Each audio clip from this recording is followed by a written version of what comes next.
영국의 역사학자 아놀드 토인비, 여러분 그 이름을 들어보셨죠? 그가 인간 역사를 조망하는 중요한 하나의 패러다임을 제시했죠. 도전과 응전입니다. 그는 문명이 어떻게 발전하느냐, 인류 앞에 놓여진 크고 작은 사람의 생을 위협하는 도전에 직면해서 온 힘을 다해서 그 도전에 응전하는 그 과정을 통해서 인간 문명은 발달해 왔다. 그것이 바로 인류의 역사이다. 이런 논제죠. 사도행전을 들여다보면서요, 아놀드 토인비의 그 도전과 응전이라는 그 두 단어가 생각이 났습니다. 여러분 돌이켜보면요, 아나니아와 삽비라 사건을 통해서 교회는 도전 앞에 직면했죠. 교회 자체적으로 발생한 그 거짓과 위선이라는 불순물로 인해서 교회의 순결이 위협당하는 도전에 직면했었습니다. 또 지난 시간에 살펴봤듯이요, 교회 외부로부터 박해와 핍박이라는 그런 얼굴로 또 교회에 도전을 가해왔죠. 교회가 감당해야 될 본연의 사명, 그 복음 역사의 행진을 감당하지 못하도록 교회를 흔드는 그런 도전이었습니다. 그런데 이 도전에 대한 응전으로 말미암아 결국 교회는 더 순결하게 되어지고 또 그 본연의 사명인 복음 역사의 행진을 더 가속화할 수 있었다. 우리가 그걸 봐왔죠. 하나님께서 그렇게 하시는 것 같습니다. 하나님께서 교회를 다루실 때 그렇게 도전에 직면하게 하시고 또 그 도전에 응전하게 하심으로 교회로 하여금 더 순결해 가게 하시고 교회의 본연의 사명을 더 힘있게 감당하도록 그렇게 만들어 가신 것 아닌가, 그런 생각을 해봅니다. 더더욱 그 생각을 하게 된 것은요, 오늘 우리가 봉독한 본문 역시 교회가 예기치 않은 도전 앞에 직면하게 되었기 때문입니다. 교회가 성장했습니다.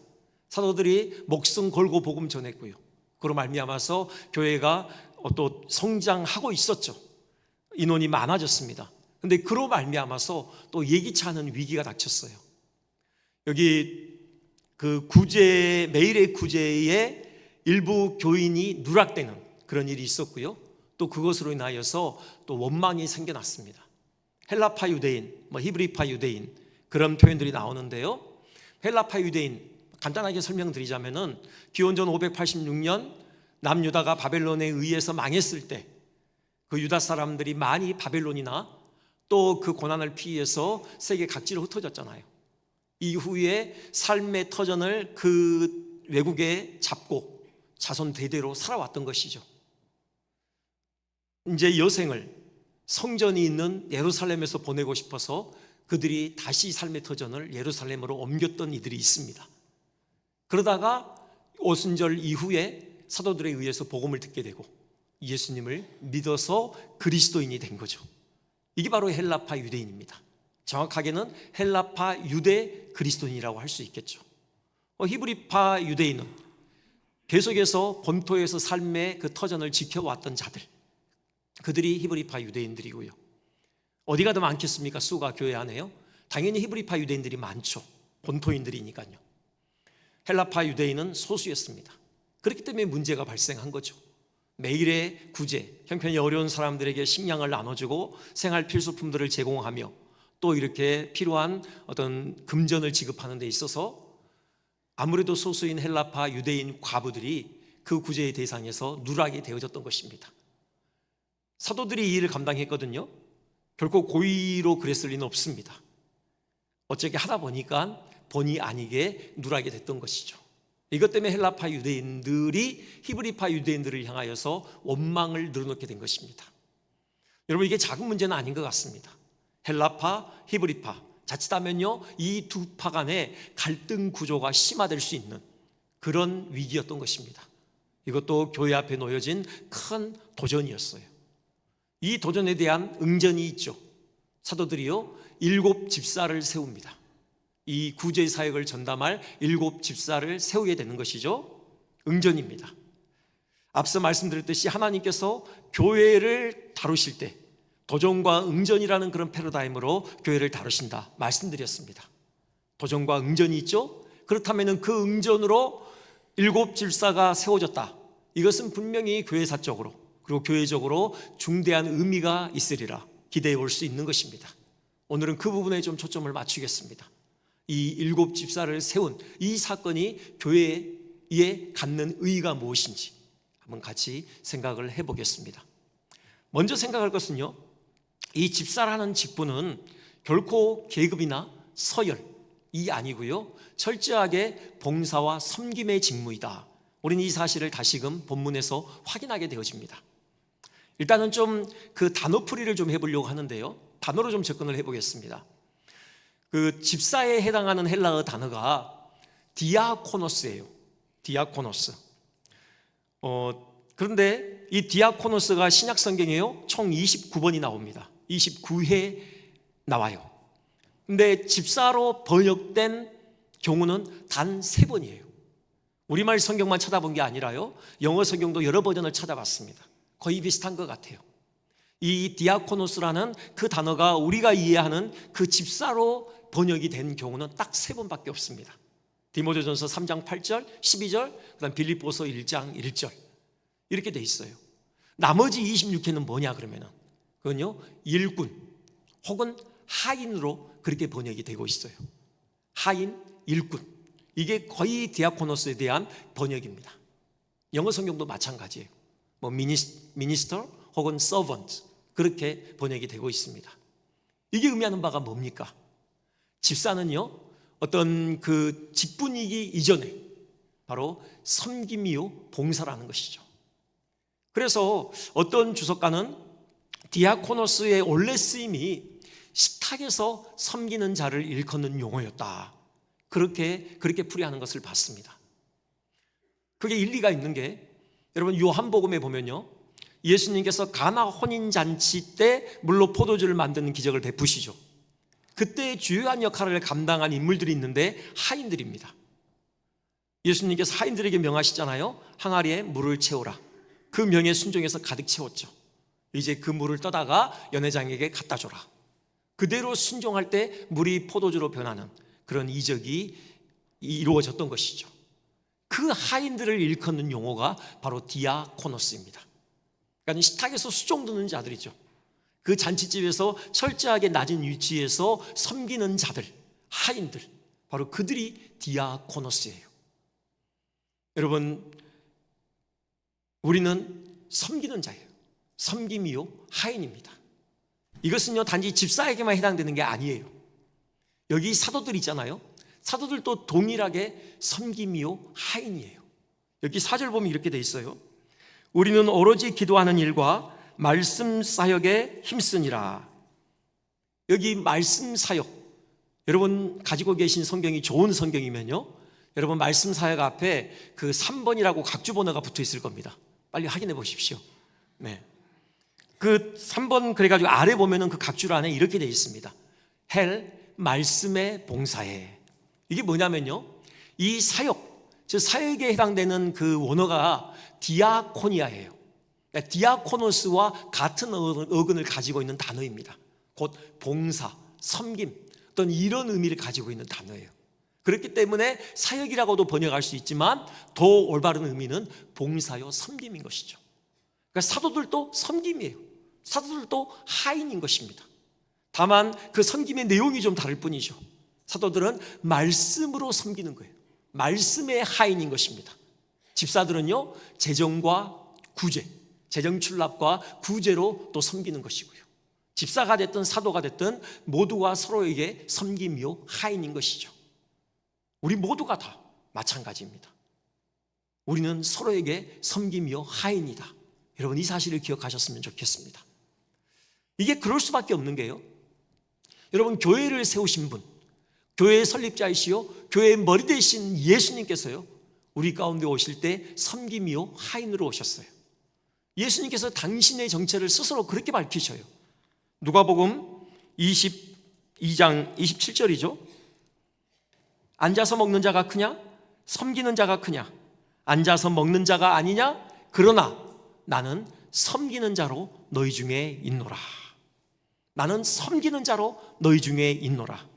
여기 사용되는 언어가 또 디아코노스의 같은 어근을 가진 디아코네오라는 그런 동사예요. 어쨌든 섬기는 자, 예수님께서 섬김이요 하인으로 우리에게 오신 겁니다. 단지 말씀만 그렇게 하신 게 아니에요. 우리를 섬기시는데 그냥 섬기는 신용만 하신 게 아닙니다. 식탁을 공개하셨다고 했는데요, 당신의 목숨까지 내어놓으신 것이죠. 여러분, 그게 마태복음 20장 28절의 예수님의 말씀입니다. 인자가 온 것은 섬김을 받으려 함이 아니라 도리어 섬기려 하고 어디까지요? 자기 목숨을 많은 사람의 대속물로 주기까지요. 우리에게 식탁을 베푸시는데 최고의 식탁을 베푸셨죠. 친히 당신의 살과 피로 구성된 그 참 양식이요 참 음료를 우리에게 식탁으로 제공해 주신 것이죠. 예수님이야말로 원조 디아코노스, 원조 섬김이요 원조 하인이셨던 것입니다. 여러분, 그 예수님의 섬김을 받음으로 우리가 생명을 누리게 되어졌어요.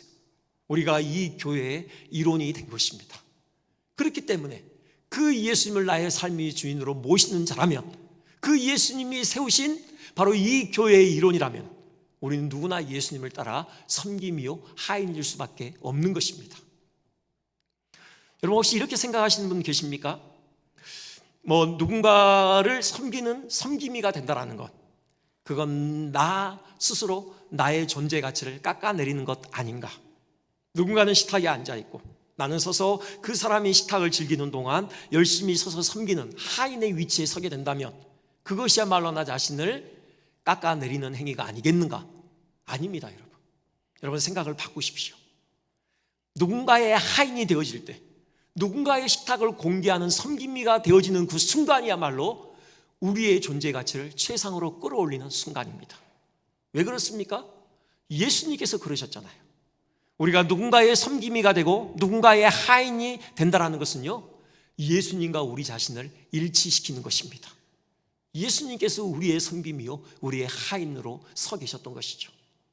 여러분, 예수님과 같은 수준에 이른다는 것, 이것처럼 영광스러운 것이 어디 있습니까? 우리가 누군가를 섬긴다는 건요, 바로 우리를 예수님의 수준으로 끌어올리는 거예요. 우리의 인생을 가장 가치롭고 보배롭고 영광스럽게 만드는 가장 지혜로운 길인 것입니다. 믿으십니까? 예수님께서 그렇게 말씀하셨어요. 누가복음 22장 26절, 우리 같이 한번 봉독할까요? 자, 시작. 너희 중에 큰 자는 젊은 자와 같고 다스리는 자는 섬기는 자와 같을지니라. 아멘. 바로 젊은 자, 어린 자야말로 큰 자이고, 그 다음에 섬기는 자야말로 진정으로 다스리는 자다. 이것이 예수님의 인생을 바라보는 그런 관점이었습니다. 우리 이 사실 믿으시고 우리 누군가에게 섬김이가 되어지고 하인으로서의 섬김의 삶을 사시는 우리 모두 되시기를 주님의 이름으로 축원드립니다. 두 번째, 이 7 집사를 세우는 교회사적 의는 이걸로 인하여서 사도들이 기도와 말씀 사역에 집중할 수 있게 된 것이죠. 처음에 7 집사를 세우게 된 계기가 뭐였습니까? 다시 생각해 보면은 구제에 있어서 헬라파 유대인 과부들이 누락됐기 때문이죠. 편향적인 구제 사역이 이루어졌던 것입니다. 그렇다면 그 문제 해결에 대안은 뭐예요? 그 구제 사역의 균형을 잡는 것이죠. 여러분, 그렇다면요, 사도들이 좀 더 신경 쓰면 돼요. 지금까지 빠졌던 헬라파 유대인 과부들, 그들을 다시 구제의 그 리스트에 아주 강조해서 기록을 해놓으면 되고요, 구제할 때 먼저 그들을 앞세우면 되는 것입니다. 그러면 이 문제는 해결될 수 있어요. 그런데 사도들의 이 문제 해결에 대한 그게 아니었습니다. 단지 편향된 구제 사역의 균형을 잡는 것, 이것으로 이 문제의 해결이 다 됐다고 생각하지 않아요.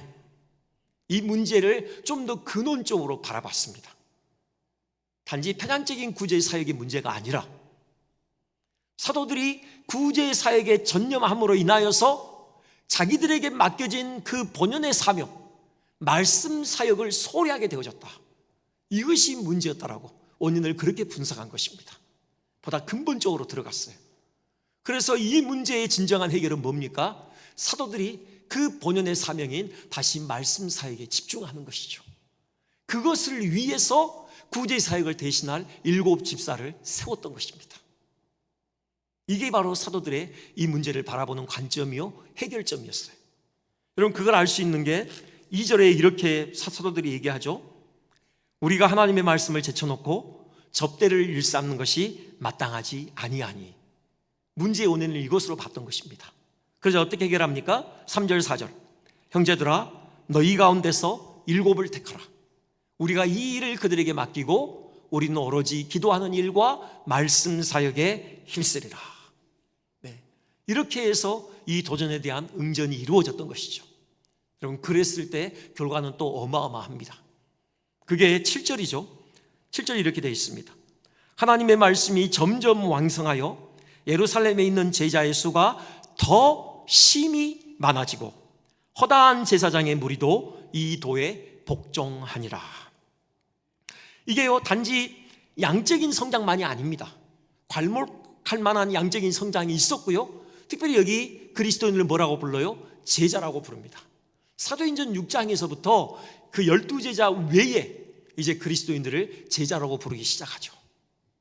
여러분, 제자라는 것은 그리스도를 오롯이 따르는 헌신된 성숙한 사람들을 의미하죠. 양적인 성장만이 아니라 질적으로 성장하게 된 것입니다. 사도들이 말씀과 기도에 전념하게 되자, 말씀을 가르치고 선포하는 일에 집중하게 되어지자, 그로 말미암아서 교회가 영적으로 또 양적으로 성장하게 되어졌어요. 특별히 주목할 만한 것은 허다한 제사장의 무리, 이 도에 복종했다고 했는데요, 여러분, 제사장은 성전을 중심으로 한 유대교 사회의 주력 그룹입니다. 핵심 세력들이에요. 그 말이 의미하는 것은 성전을 중심으로 한 유대교 사회에서 이들은 기득권을 가지고 있다는 거예요. 그런데 그들이 그 유대교를 버리고 예수를 구주로 영접하고 교회의 일원으로 가입을 하게 된 것입니다. 그 과정이 의미하는 것은 그들에게 주어진 기득권을 포기했다는 것이죠. 한두 사람이 그런 게 아닙니다. 허다한 제사장의 무리도 이 도에 복종하니라. 놀라운 일이 벌어진 거예요.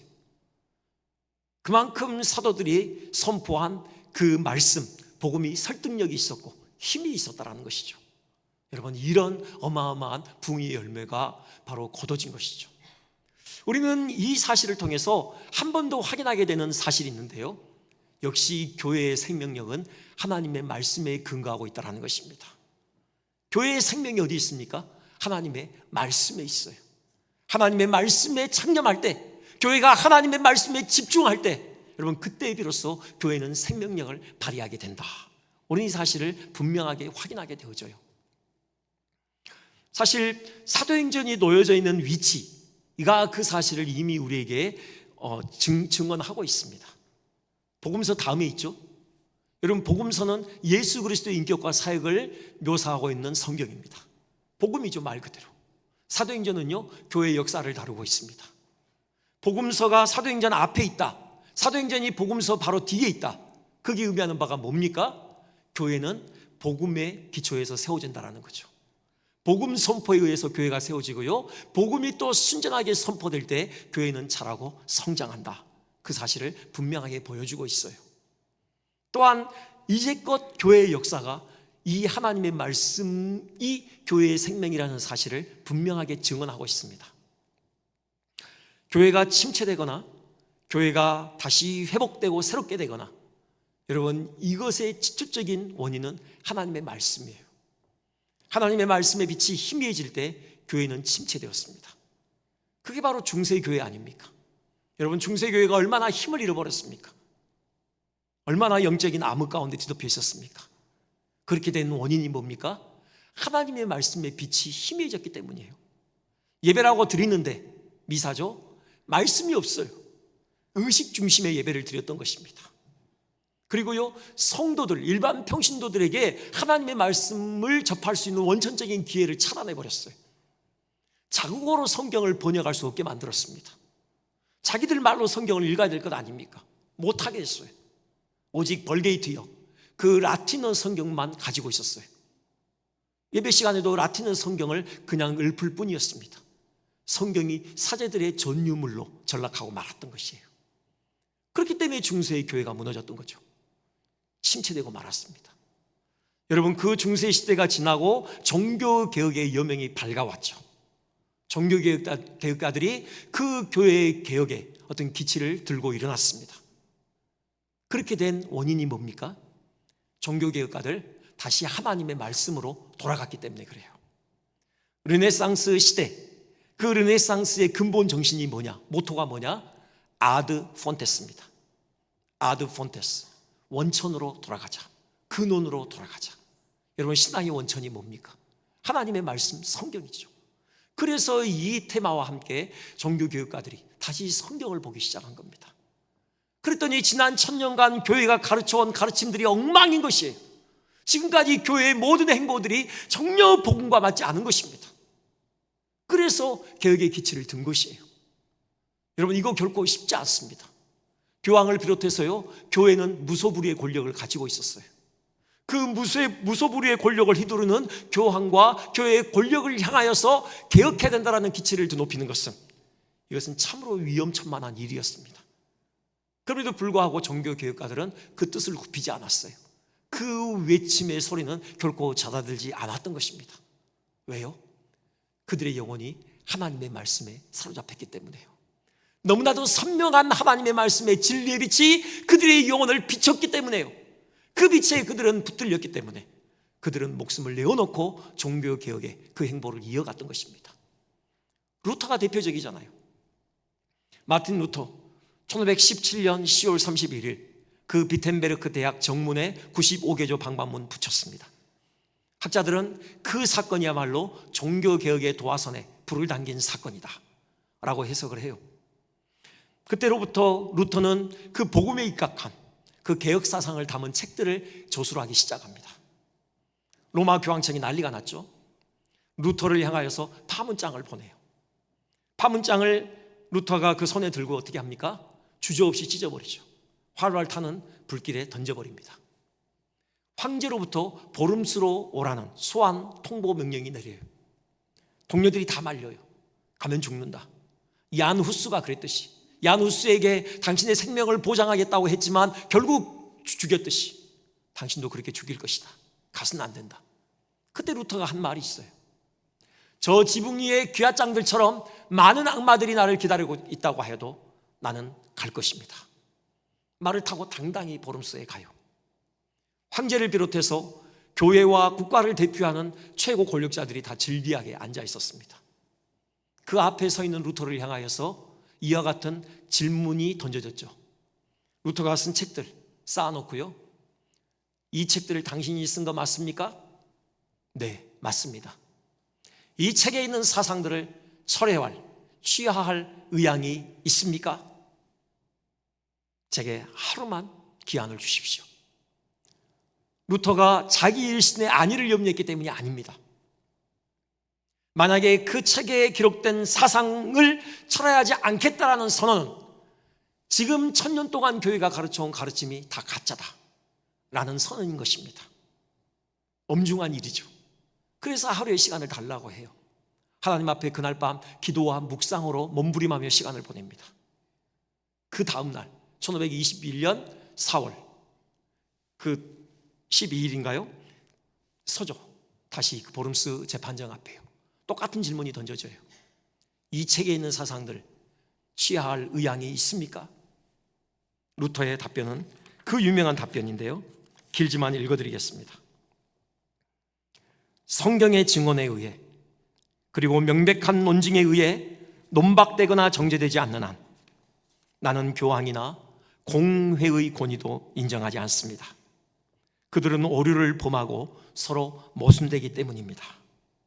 내 양심은 내가 인용한 하나님의 말씀에 의해 정복당해 있고 나의 양심은 하나님의 말씀에 속박당해 있습니다. 나는 어떤 것도 처리할 수 없고 처리하지도 않을 것입니다. 양심에 어긋나는 일을 행한다는 것은 옳지도 않고 안전하지도 않기 때문입니다. 여기 서 있는 나는 달리 행할 수 없습니다. 하나님, 저를 도우소서. 이게 루터의 답변이었습니다. 그의 영혼이 그 진리의 빛에 비침을 받았고 그 너무도 선명한 그 하나님의 말씀의 빛에 사로잡혀 있었기 때문에 그는 목숨을 걸고 진리를 고수하는 그 역할을 감당할 수 있었던 것입니다. 총신대 역사신학 교수를 지낸 박용규 교수님, 최근에 그 휴가 기간에 시간이 조금 날 때마다 강의를 들었습니다. 인터넷으로. 거기에 참 가슴이 뛰게 하는 그런 대목을 말씀하시더라고요. 이 1917년 이후에 종교개혁이 유럽으로 확 번져간 기간이 있었는데요, 1522년부터 24년까지 그 2년에 걸쳐서요, 독일을 넘어서 오스트리아를 넘어서 유럽 전역으로 이 종교개혁의 불길이 요온의 불길처럼 번져갔답니다. 그렇게 되는 데 있어서 결정적인 계기가 있었다고 학자들은 입을 모읍니다. 그게 뭐냐? 루터가 번역한 독일어 성경이에요. 그 1522년 9월에 루터가요, 독일 말로 신약 성경을 완역해서 출간합니다. 이 보름스회의에서 이제 그 재판이 끝나고 말을 타고 다시 돌아가는 길에 누군가에 의해서 루터가 납치돼요.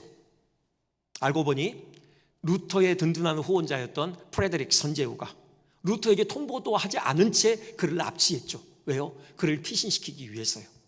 바르트브루크라는 성에 그를 피신시켜요. 그 가명으로 수도승으로 위장하고 그가 9개월을 그곳에서 보내요. 많은 책들을 썼고요, 11주 만에 바로 독일어로 된 신약 성경을 그가 완역합니다. 그리고 출간해요. 여러분, 이 성경이 출간되자마자 그 민중들이 그 성경을 빨아들이기 시작합니다. 이들은 그토록 성경에 목말랐던 것이죠. 자기들의 언어로 성경을 읽고 싶었어요. 이 루터에 의해서, 물론 그 전에도 그 오래된 독일어 성경이 있긴 있었지만, 하지만 루터가 그 민중이 알아들을 수 있는 그 쉬운 독일어로 성경을 번역하자 민중들이 그 성경을 흡수해내기 시작합니다. 그 성경이 계속해서 출간을 거듭해요. 그러면서 성경의 보급과 함께 유럽 전역에 그 교회 개혁의 불길이 번져가게 된 것이죠. 여러분, 교회의 생명력은요, 하나님의 말씀에 있어요. 우리나라 평양대부흥도 똑같이 해석할 수 있다고 하더라고요. 1907년도에 평양대부흥이 있었죠. 그런데 1906년에 있었던 사건을 주목해 봐야 한답니다. 그게 바로 1906년에요, 우리말로 신약 성경이 완역되어져 출간되어져요. 그게 바로 신약 전서입니다. 우리 이 개혁개정판 갖기 전에 구역이죠. 그 성경이 발간되자 우리말로, 그래서 우리나라 그 평신도들이 드디어 성경을 이제 스폰지처럼 빨아들이기 시작하는 겁니다. 그러면서 그런 성령의 강력한 임재 역사를 우리 한반도 땅에 뒤덮게 된 것이죠. 여러분, 교회가 부흥하기 위해서는 하나님의 말씀에 순전함이 있어야 됩니다. 하나님의 말씀이 순전하게 선포되어야 하고요, 하나님의 말씀이 순전하게 수용되어야 하고, 우리의 삶에 순전하게 준행되어야 합니다. 그럴 때 우리 교회 더 성장하게 될 것이고 부흥하게 될 것입니다. 마지막 한 가지 더, 의인은요, 이 7 집사를 세운 의인은 복음의 확산을 준비한 그런 차원에서 우리가 생각해 볼 수 있을 것 같습니다. 여기 7 집사의 이름을 보면요, 일일이 다 나열되어 있죠. 헬라식 이름이에요. 그러니까 그리스식 이름입니다. 우리가 미국에 가면 미국식 이름을 짓잖아요. 그런 것처럼 이것이 의미하는 바는 이들은 디아스포라라는 거예요. 원래 본토 출신이 아니라는 거죠. 그리고 끝에 이제 니골라는 유대교에 입교한 안디옥 사람, 이렇게 표현되어 있어요. 그러니까 원래 이방 사람이죠. 니골라는 안디옥 출신 이방인입니다. 그가 유대교로 개종을 한 거죠. 그러다가 그리스도인이 된 거예요. 그것이 의미하는 바는 나머지 6명은 유대인이라는 거예요. 그러니까 헬라파 유대인입니다. 디아스포라 유대인이에요. 여러분, 그들이 이제 교회의 전면에 이제 나서게 된 거예요. 핵심 일꾼들이 된 겁니다. 이것이 의미하는 바는 이게 선교사적으로 상당한 중요한 의미를 가지고 있어요. 왜 그러냐? 여러분, 복음이 유대를 넘어서서 사마리아와 이방 땅끝까지 이르러 확산되는 과정이 이제 사도행전 나머지 과정이에요. 그 일에 있어서 주도적인 역할을 감당한 사람이 누구냐? 바로 이 헬라파 유대인들이에요. 사마리아에 공식적으로 복음을 전한 사람, 이 7 집사 중에 바로 빌립 집사입니다. 사도행전 8장 5절이에요. 그렇게 되어 있습니다. 빌립이 사마리아 성에 내려가 그리스도를 백성에게 전파하니, 그렇게 시작해요. 여러분, 사마리아에 대한 유대인들의 생각이 뭐였습니까? 사람 취급을 안 했잖아요. 짐승 취급했습니다. 그들은 피가 섞였다고 해서요, 이방인의 피가 섞였다고 해서 사람으로 상종을 안 했어요. 그 갈릴리로 내려가는 그 사마리아를 통과하면 갈 수 있는 가까운 길을 놔두고 그들은 한사코 요단강을 건너서 돌아서 갔잖아요. 상종을 안기 위해서요. 짐승 취급했던 거죠. 그런데 빌립은 그 사마리아에 가서 바로 그들에게 복음을 전했던 것이죠. 에티오피아 내시, 그에게 복음을 전했고요, 또 그에게 세례를 주었던 인물도 바로 빌립이었습니다. 여러분, 이 최초의 이방인 교회, 어떤 교회죠? 안디옥 교회죠. 이 안디옥 교회가 세워지는 과정에서도 주도적인 역할을 했던 인들, 역시 헬라파 유대인들이에요. 보실까요? 11장 20절, 그 중에 구브로와 구레네 몇 사람이 안디옥에 이르러 헬라인에게도 말하여, 이렇게 되어 있습니다. 여기 구브로와 구레네 몇 사람, 그럼 바나바도 구브로 출신이죠. 헬라파 유대인들을 의미합니다. 그들이 이방인들에게, 그리스인들에게 복음을 전하기 시작해요. 그때 역사가 일어나고 그렇게 해서 세워진 교회가 안디옥 교회예요. 최초의 이방인 교회죠. 여러분, 그 교회에서 최초의 공식 선교사를 파송하잖아요. 복음 들고 세계를 누볐던 그 인물 바울이 바로 이 교회 출신입니다. 바울 또한 헬라파 유대인이죠. 여러분, 이렇게 유대의 경계를 넘어 사마리아와 땅끝까지 복음이 확산되는 데 있어서 주도적인 역할을 했던 사람들은 다 헬라파 유대인들이에요. 여러분, 그 이유가 무엇이겠습니까? 너무나도 당연해요. 히브리파 유대인들은요, 선민 사상으로 꽉 들어차 있었잖아요. 그들은 유대인의 이 혈통의 경계를 넘어서는 것이 너무도 힘들었어요. 이 안디옥에서요, 헬라인들에게 복음을 전하기 전에 어떤 일이 있었는지 19절은 이렇게 표현하고 있습니다. 그때 스데바노 일로 일어난 환란으로 말미암아 흩어진 자들이 베니게와 구브로와 안디옥까지 이르러 유대인에게만 말씀을 전하는데, 이렇게 돼 있어요. 핍박에 의해서 어쩔 수 없이 예루살렘을 떠나게 되어졌고, 그래서 가는 곳에서 복음을 전하는데 유대인에게만 전했던 것이에요. 하물며 히브리파 유대인들이라면 여러분, 이 혈통적인 장벽을 넘어서기가 결코 쉽지 않아요. 그런데 그에 비해서 헬라파 유대인들은요, 이미 그들의 오랜 삶의 경험을 통해서 그들은 이방 땅에서 살아왔고 이방인들 틈에 섞여서 살았으며 또 아람어가 아닌 이방의 언어를 모국어로 사용하면서 살았던 자들이죠. 그렇기 때문에 유대인의 혈통의 경계를 넘어서서 이방인들을 마주하는데 훨씬 더 유연한 태도를 가질 수 있었던 것입니다. 그래서 사마리아에도, 바로 안디옥에도, 그리고 이방인들에게 바로 복음을 가지고 쉽게 다가설 수 있었던 것이죠. 하나님의 섭리가 아닌가. 여러분, 7집사를 헬라파 유대인들로 세워서 이제 헬라파 유대인들이 바로 교회의 전면에 나서게 하시는 것은 바로 그들로 말미암아서 이 복음이 전 세계적으로 확산하기를 원하시는 하나님의 그런 준비가 있었다고 볼 수 있는 것이죠. 이렇게 도전을 드리고 싶습니다. 우리의 마음의 지경을 넓힙시다. 여러분, 마음의 그릇의 크기는 원래부터 정해져 있는 것 아닙니다. 그런 게 어디 있습니까? 우리가 정하기 나름이죠. 여러분, 마음의 그릇을 크기를 넓혀가지고, 여러분, 나랑 저 사람은 안 맞아, 이런 얘기 하지 마시고, 이제는 나하고 수준이 맞고 생각이 맞고, 여러분 그런 분들하고만 교제하겠다, 이런 생각은 조금 내려놓으시고요. 여러분, 우리의 마음의 폭을 넓혀서 누구든 품을 수 있는 그런 넉넉한 마음의 그릇의 소지자들이 되어졌으면 좋겠습니다. 시간이 좀 갔는데요, 이 말씀은 꼭 드리고 싶습니다. 여러분, 그 X자 있잖아요. X, 크리스토스, 그리스도를 상징하는 단어이죠. 또 그리스도께 속한 우리 그리스도인을 상징하는 단어이기도 합니다. 여러분, 균형을 가지고 있는 신앙인이 무엇인가가 이 X자가 우리에게 분명하게 표현하고 있어요. 두 선이 만나죠.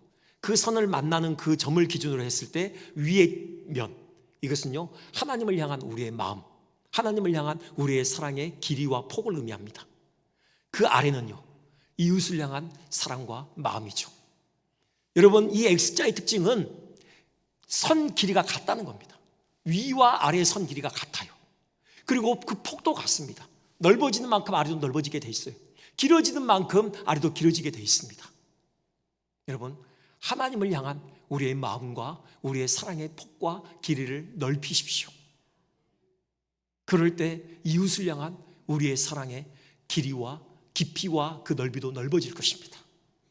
반대로요, 이웃을 향한 우리의 마음의 길이, 그 깊이와 넓이를 키우면 하나님을 향한 우리의 사랑의 그 깊이와 넓이도 그만큼 커지는 것입니다.